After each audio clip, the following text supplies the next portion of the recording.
Support comes from Mosby Building Arts, helping transform crowded, dated, or inefficient kitchens into more functional spaces for daily life. Details at callmosby.com. This is St. Louis on the Air from St. Louis Public Radio. I'm Elaine Cha. Maintaining a levee at the meeting point of the Missouri and Mississippi rivers has been an expensive headache. To save on repair costs and to bring the landscape back to life, the Missouri Department of Conservation announced in January that it's letting the area near the entrance of the Columbia Bottom Conservation Area flood to restore its natural wetlands. STLPR's Katie Grawitch joins us now to share more. Katie, welcome back to the show. Great to be here. So first, Katie, what is a levee and how much variation is there in size and type? Yeah, absolutely. A levee is sometimes quite literally the only thing standing between a river town and catastrophic flood risk. Most levees are these big earthen embankments made of mud along a bigger river system like the Mississippi. They could be as tall as 20 feet, but this one at Columbia Bottom is going to be about 10 feet. But sometimes they also look like flood walls that are made of man-made materials, like the flood wall in downtown St. Louis that has a lot of murals and graffiti. Mm-hmm. And these flood walls do a lot of really important work of keeping the water out of river towns like St. Louis, but also they can sort of jam the water together. And that's where it creates some problems at Columbia Bottom. Okay. So you've explained what levees do. Why are they important, particularly in the St. Louis area? Yeah, absolutely. The Mississippi is a really big and powerful river, and with that comes major flood risks. When, a researcher I spoke with said that a healthy river system can flood 2 out of every 3 years, right? So floods are a really normal part of living near a river, but that becomes a problem when levees are really close to the water and can sort of increase the pressure of the water buildup, right? So these levees do both a really critical role of preventing floodwater from getting into towns, but they can also intensify the pressure of floodwater when a levee breaches, like the old levee at Columbia Bottom. Mm-hmm. Now, what makes this new levee then coming to the confluence of the Missouri and Mississippi rivers welcome? What are some of the factors that maybe people are not thinking about immediately? Yeah, so this new levee is going to be a setback levee, which means that instead of being right along the river, it's going to be far back along the floodplain right at the entrance of this conservation area. That means that this big floodplain can do the job that it needs to do, acting like a big sponge that soaks up floodplain water and prevents that really high pressure water flow that often happens along the Mississippi. One of the big changes that's going to happen, hopefully, is flood mitigation, because the existing levee along Columbia Bottom is right along the river, and it's breached recently 5 times in a span of a dozen years. And not only does that flood nearby farmland, it also creates costly repairs that Missouri taxpayers have to pay to make sure that this federal land is still protected. So this new levee is going to let the floodplain flood, which may interfere with some recreational activities, but it also makes sure that that floodplain is doing the work that it needs to do to mitigate flood risk in the area. Mm-hmm. And I also read in your story something about manual removal of the water, like pumping out? Yes. So when the old levee was right along the river, the conservation area would manually pump water into that floodplain to attract ducks and duck hunters to the region because they wanted to bring in some recreation aspect to get people more excited about conservation. But that also means that now that this levee is going to be pushed back, they can no longer manually pump water in there. That floodplain is going to naturally take in some more water from the river, which means that sometimes it might be dry and there might not be enough waterfowl in the area to promote hunting, but a lot of the times that's going to soak up a lot of the river water and attract hunters and also restore some of the natural ecosystem. Mm-hmm.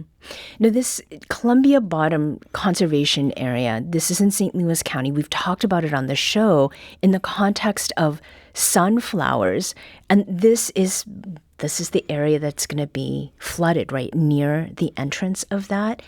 So what is the impact then of this, for future floods? Why are they letting all this water come in this way?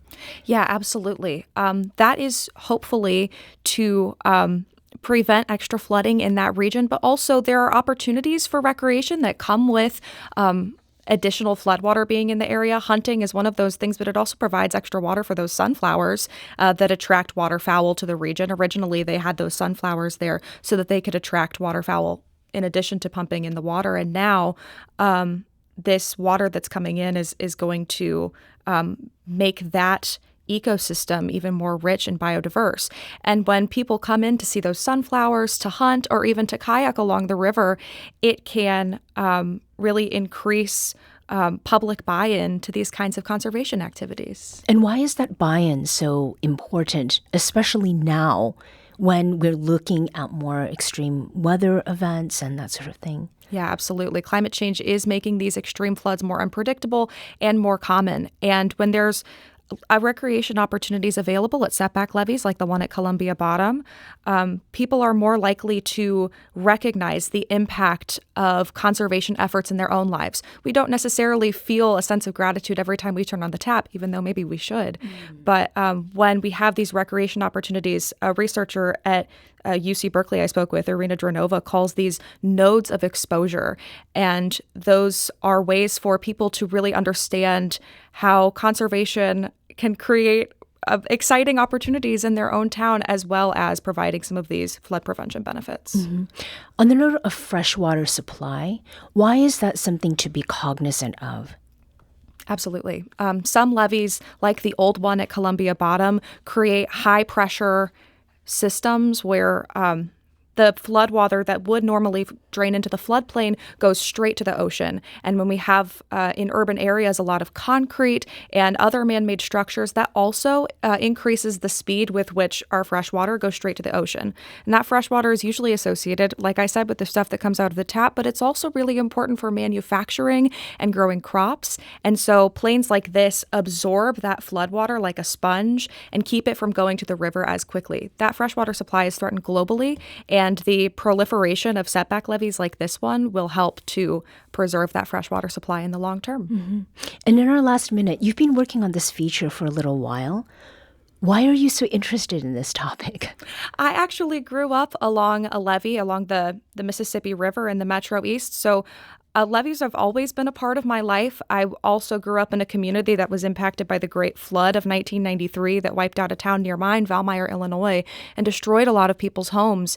And so these levees are really critical to the people I love, to protecting our homes and managing the land that we all love. Mm-hmm. You can read STLPR reporter Katie Grawitch's story. It's titled "Conservationists Will Let the Mississippi-Missouri Confluence Flood, and That's Good." And that's at our website. That's stlpr.org.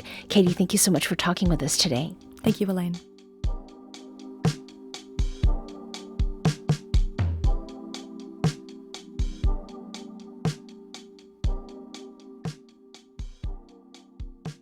This episode was produced by Lila Holobashich. Audio engineering and podcast design by Aaron Dorr. Our executive producer is Alex Hoyer. St. Louis on the Air is a production of St. Louis Public Radio. Understanding starts here. Do you find yourself regularly listening to episodes of St. Louis on the Air? Suggest us to a friend you think might enjoy our conversations. And leave us a review and rating on Apple Podcasts on the App Store. It's the simplest way to help people discover our show. Thanks. St. Louis Public Radio is a member-supported service of the University of Missouri St. Louis.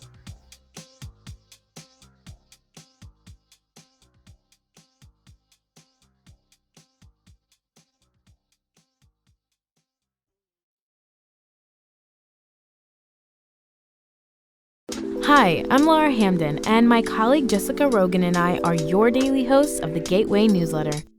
We meet with the editors in the STLPR newsroom every weekday to bring you the top local stories of the day in a quick and easy 6-minute read by 6 a.m. In an age of overwhelm, it's a refreshing, thoughtful take on the news day, if we do say so ourselves. Fine-tune your daily news habit with the Gateway newsletter. Subscribe at stlpr.org/gateway.